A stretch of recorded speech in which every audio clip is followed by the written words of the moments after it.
সমবায় সমিতির ম্যানেজারের বিরুদ্ধে কোটি কোটি টাকা দুর্নীতির অভিযোগ তুলে ম্যানেজার সহ কর্মীদের তালা বন্ধ করে বিক্ষোভ স্থানীয় কৃষকদের। 3 ঘন্টা ধরে পথ অবরোধ করে বিক্ষোভ। সমবায় সমিতির ম্যানেজারের বিরুদ্ধে কোটি কোটি টাকা দুর্নীতির অভিযোগ তুলে ম্যানেজার সহ সমিতির কর্মীদের অফিসের মধ্যে প্রায় 3 ঘন্টা তালা বন্ধ করে রাখলেন স্থানীয় কৃষকরা। একই সঙ্গে সমবায় সমিতির লাগোয়া রাস্তা 3 ঘন্টা ধরে অবরোধ করে বিক্ষোভ দেখান তারা। প্রথমে পুলিশ অবরোধস্থলে গিয়ে অবরোধ তোলার চেষ্টা করে ব্যর্থ হয়। পরে বিডিও অবরোধস্থলে গিয়ে তদন্তের আশ্বাস দিলে অবরোধ ওঠে। ঘটনা বাঁকুড়ার কোতলপুর ব্লকের চোরকোলা রামডিহা আশ্বিনকোটা গ্রামসভা সমবায় সমিতির। অভিযুক্ত ম্যানেজার পাল্টা বিক্ষোভকারীদের চ্যালেঞ্জ ছুড়ে দিয়েছেন। বাঁকুড়ার কোতলপুর ব্লকের চোরকোলা রামডিহা আশ্বিনকোটা গ্রামসভা সমবায় সমিতির বিরুদ্ধে এর আগেও দুর্নীতির অভিযোগ উঠেছিল। সম্প্রতি ফের একবার সেই অভিযোগ ওঠে। সরকার নির্ধারিত হারে কৃষকদের ছাড় না দেওয়া, ভর্তুকিযুক্ত রাসায়নিক সার কৃষকদের না দিয়ে কালো বাজারে বিক্রি করা, সমবায় সমিতির নিজস্ব কৃষি যন্ত্রপাতি কৃষকদের ব্যবহারের সুযোগ না দেওয়া এবং সর্বোপরি বিগত মরশুমে দেওয়া ঋণের তুলনায় ইচ্ছাকৃতভাবে কৃষকদের কম ঋণ দেওয়ার অভিযোগ ওঠে ওই সমবায় সমিতির ম্যানেজার শুভেন্দু দত্তর বিরুদ্ধে। এই দাবির পাল্টা আন্দোলনকারীদের চ্যালেঞ্জ ছুড়েছেন ওই সমবায় সমিতির অভিযুক্ত ম্যানেজার। তার দাবি, তার হাত ধরে শূন্য থেকে শুরু করা ওই সমবায় সমিতিতে আজ 100 কোটি টাকার সম্পত্তি।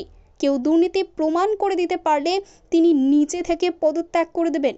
ঋণের পরিমাণ কমে যাওয়া প্রসঙ্গে তার বক্তব্য, সরকারি নিয়ম মেনেই তা করা হয়েছে। আমি একজন চাষি। আমাদের এই সমবায়ের মধ্যে বহু দুর্নীতি চলছে।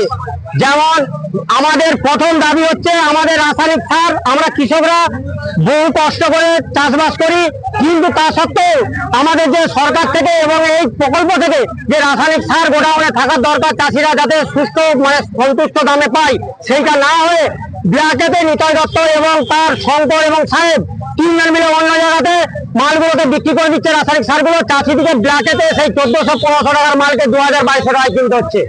1 নাম্বার। দ্বিতীয় নাম্বার হচ্ছে আমাদের যে লোনগুলো ছিল, ধরুন আমার লোন ছিল 80,000, সেই 80,000 লোনটা আমরা আগস্ট মাসের মধ্যে পরিশোধ করেছি, কিন্তু পরিশোধ করা সত্ত্বেও সেই লোনটাকে কমিয়ে এনে 30,000 টাকা করেছে। আমরা চাই এর পরিচ্ছন্ন যে ক্রেডিট লিমিট আছে, সরকারি ক্রেডিট লিমিট, সেই লিস্টটা আমাদেরকে দিতে হবে। তৃতীয় নাম্বার হচ্ছে আমাদের যে এখানে একটা সমবায় থেকে একটা জায়গা কিনা হয়েছে, সেটা কারোর সঙ্গে আলোচনা করে না করে নিতাই দত্ত নিজে কিনেছে। এটা একটা অন্য গ্রামের সম্পত্তি, সেইটাকে দুর্নীতিগ্রস্ত ভাবে কোন রকম প্রমাণ দিয়ে যেটা সরকারি ভ্যালুয়েশন 2,10,000 টাকা, সেটা 98 লক্ষ টাকায় কিভাবে রেজিস্ট্রেশন করালো। এবং আমরা জানতে চাই সেই ভ্যালুয়েশনটা নিতাই দত্ত কোথা থেকে পেয়েছে। সেই টাকাটা যে ভ্যালুয়েশনটা হয়েছে 98 লক্ষ টাকায়, যে টাকাটা দুর্নীতি করেছে, কারণ সেটা পরিষ্কার। আর 1 নাম্বার, কোনদিন আজ পর্যন্ত আমাদের এই সমবায়ে অডিট হয়নি, বাৎসরিক কোন হিসাববাজি কোনো কাউকে দেখায়নি এবং কোনো কিছু দেখাচ্ছে না। এবং নিতাই দত্তের মাসিক, আমাদের এখানে চাকরি করে মাসিক আয় হচ্ছে 18 থেকে 20,000 টাকা। সেই নিতাই দত্ত আজকে কয়েক কোটি টাকার মালিক। এবং আপনারা তদন্ত নিন। আমরা আপনাদের মাধ্যমে প্রশাসনকে জানাচ্ছি যাতে সিআইডি ওর সমস্ত সম্পত্তি যেমন তদন্ত করে। এখন আমাদের পথ অবরোধ চলছে এবং বিক্ষোভ চলছে, এটা কতক্ষণ চলবে?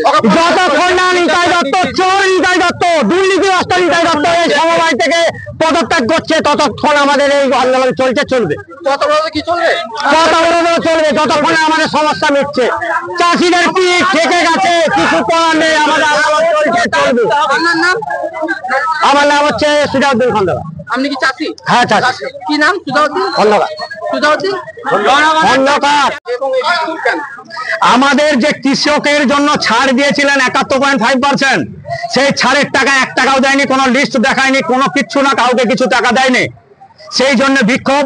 বাকি টাকা যারা শোধ করেছে সমবায়, যাদের 1 লক্ষ টাকা লোন ছিল কৃষকের, তার 50,000 করেছে, যার 50,000 টাকা ছিল তার 20,000 25,000 লোন দিচ্ছে, ধার দেনা করে মানুষ শোধ করার পরে টাকা বলছে উনি দেওয়া যাবে না, ক্রেডিট লিমিট নেই।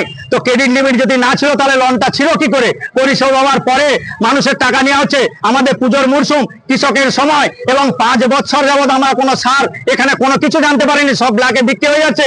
উনি 600 কোটি কোটি টাকার মালিক হয়ে যাচ্ছে।